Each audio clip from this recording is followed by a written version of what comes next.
Bonjour et bienvenue ici Lusty, bienvenue sur la chaîne de la luxure et regardez monsieur Billy Dubos ou Dubo. Ça y est, c'est parti Lusty. Ça c'est moi sur Twitter. Abonnez-vous à Twitter, oui, parce que regardez, comment tu nous en avais parlé. Eh oui, je l'avais dit, je l'avais dit, je l'avais dit. Je vais faire une chanson, ça va être un méga tube de l'été. Je l'avais effectivement dit, puisque Twitter, au lieu de nous développer des features pour nous, pour les utilisateurs de Twitter, de réseaux sociaux, ce qu'ils font, ils nous balancent déjà de la pub partout. Donc bon, c'est normal, il faut bien quand même rentabiliser. Ils vendent les données aussi des gens. Bon, ça c'est peut-être moins normal, mais ça rapporte plein de thunes. Eh bien non, non, on pouvait s'étonner. C'était la vidéo que j'avais faite aussi, il y avait des fuites déjà.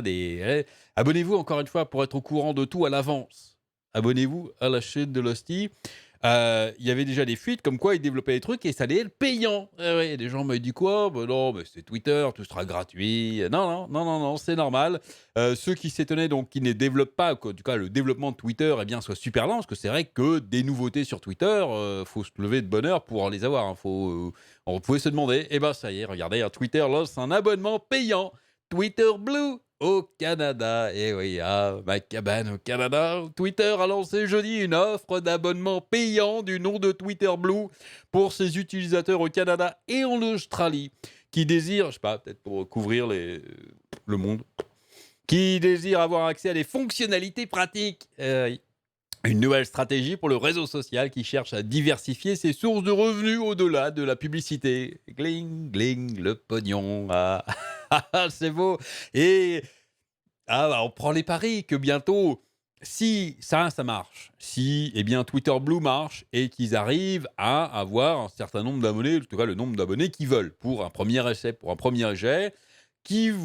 combien vous pariez que le développement de Twitter gratos de base va encore plus se ralentir et que les meilleures features, les meilleures updates arriveront dans l'offre d'abonnement?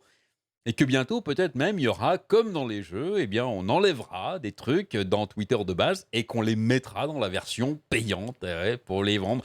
On crée un problème, on vous vend la solution. C'est merveilleux, c'est le futur, c'est le monde de demain. Avec cette phase initiale, nous espérons accueillir une meilleure compréhension, non, une meilleure rétribution financière. Meilleure combat.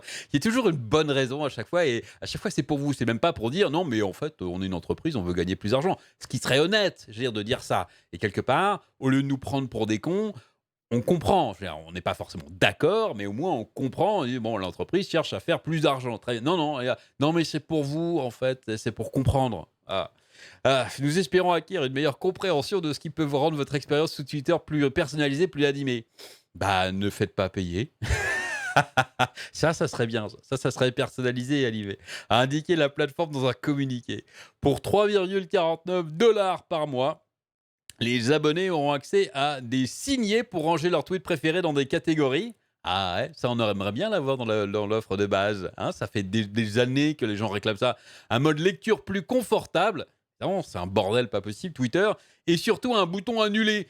Tu sais, le truc que tout le monde réclame depuis la nuit des temps en fait, sur Twitter, c'est qu'une fois qu'un tweet est lancé, en fait, on peut plus le changer. Et là, voilà, un bouton annulé pour visualiser leur tweet avant l'envoi définitif et éventuellement le modifier. Combien de fois on envoie un tweet et puis on se dit merde, non, j'ai fait une faute, j'ai un truc, il faut le corriger. Je dis bon, tant pis, ou alors on l'efface et je le refais, mais c'est embêtant. Là, voilà, non, on peut le visualiser avant de l'envoyer, c'est quand même pas mal. Cette option est réclamée de longue date par les utilisateurs du réseau, et oui, frustrés de voir leur faute d'orthographe ou approximation figée dans le marbre numérique à jamais. Non, mais pourquoi rendre ça gratuit finalement? Enfin, rien n'est gratuit, mais c'est gratuit pour l'utilisateur. Nous entendons souvent, vraiment très souvent, que nous ne construisons pas toujours des fonctionnalités qui répondent aux besoins des usagers. Eh bien, cela va changer. Il faudra payer. Regardez, à chaque fois, mais c'est pour vous. Vous nous réclamez ça. Allez, on vous le donne. Enfin, on vous le donne.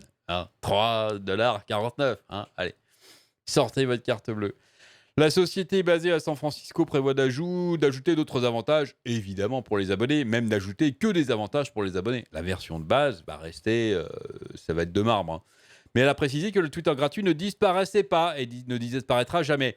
C'est vrai, mais encore une fois, c'est ce que je dis, ils vont tout faire pour, de manière passive, vous dissuader d'utiliser le Twitter de base. Ils vont mettre des trucs tellement sympas dans le truc payant que bah, ça va attirer les gens. Il y aura de plus en plus de gens qui vont l'avoir et puis, il y aura des gens qui vont dire: «Ah tiens, mais comment tu fais ça sur Twitter?» «Bah, j'ai la version Twitter Blue». «Ah bon? Ouais, payante». Voilà et du coup, les gens vont s'y mettre. C'est normal, évidemment qu'ils vont pas faire disparaître l'autre, ce serait mal vu, ce serait une mauvaise communication mais début mai, elle a racheté Scroll, une application pour lire les infos sans publicité afin de muscler sa nouvelle formule payante en cours de déploiement. Il ne manquerait plus qu'ils mettent des pubs sur la version payante, quoi. En tant qu'abonné à Twitter, imaginez avoir accès à des options avancées où vous pouvez facilement lire les articles de votre journal favori ou une newsletter en sachant qu'une portion de votre souscription ira aux publications et aux auteurs. Ah, c'est beau. C'est Theodorel. Ah, c'est magnifique. C'est pour vous comprendre, hein, premier argument. Deuxième, c'est l'argent, enfin une partie, ira aux auteurs, aux pauvres auteurs. C'est quasiment une œuvre caritative, hein, leur truc. Il n'y a pas un truc qui va dire non, mais c'est pour gagner plus d'argent. Alors que le but, c'est évidemment de gagner plus d'argent. Le groupe californien peine à trouver des moyens de générer des revenus sans perturber la fluidité de ses plateformes de messages en temps réel. Fin avril, il a publié des résultats plus faibles qu'espérés. Le nombre rien à voir évidemment avec le fait que ça fait très longtemps qu'il n'y a pas de nouvelles d'update, hein, que les gens eh bien, commencent à en avoir ras-le-bol d'avoir la même utilisation de Twitter, que les programmes en fait qui apportent des trucs sympas pour utiliser Twitter, ce sont des programmes tiers en fait faits par d'autres gens et pas par Twitter eux-mêmes. Rien à voir avec le fait de leur modération complètement aux fraises et tous les trucs supprimés, les mecs bannis pour rien, sans raison. C'est un report qui est bon, imbuvable. Franchement, c'est imbuvable. C'est pas facile à utiliser. Hein. Quand on a l'habitude, Twitter, ça va. Hein. Tous les nouveaux utilisateurs, nouvelles utilisatrices auxquelles je discute et qui lancent sur Twitter, au début, ils s'y retrouvent pas. Ils ont envie de laisser tomber direct. Hein. C'est le bordel. Bon, bref. Les listes aussi, il y a des listes. On peut faire des listes hein, dans Twitter. Ça, il n'y a pas grand monde qui s'en sert alors que c'est un outil formidable, mais c'est pareil, c'est mal fait, c'est pas bon. Fin avril, il a publié les résultats plus faibles qu'espérés, donc le nombre d'utilisateurs quotidiens dit monétisables s'est établi à 199 millions au premier trimestre, soit 1 million de moins que les prévisions des analystes. À 200 millions, ça aurait été pas mal. La plateforme voudrait s'étendre au-delà de son audience clé, composée de célébrités, de journalistes et leaders politiques. Leaders politiques qui commencent à être virés de plus en plus. Bon.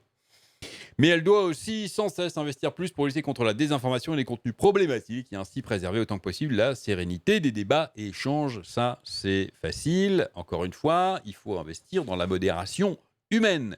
Il faut plein de modérateurs. Hein. Quand on a 200 millions d'utilisateurs, il faut plein de modérateurs qui soient bien formés, hein, d'une part, qui soient correctement rémunérés et qu'ils aient le temps aussi de faire leur travail. Il n'est pas question de leur dire vous faites 200 000 tweets par jour et puis du coup ils sont obligés de balancer sans vraiment chercher à comprendre. Et c'est comme ça. La modération automatique, ça a énormément de limites pour le moment. Donc voilà. Mais ça évidemment, il faut investir de l'argent. Bon. Allez, j'espère que cette petite vidéo vous aura plu. Encore une fois, abonnez-vous hein, si vous voulez voir les news avant tout le monde. Ah, amusez-vous bien et à très bientôt.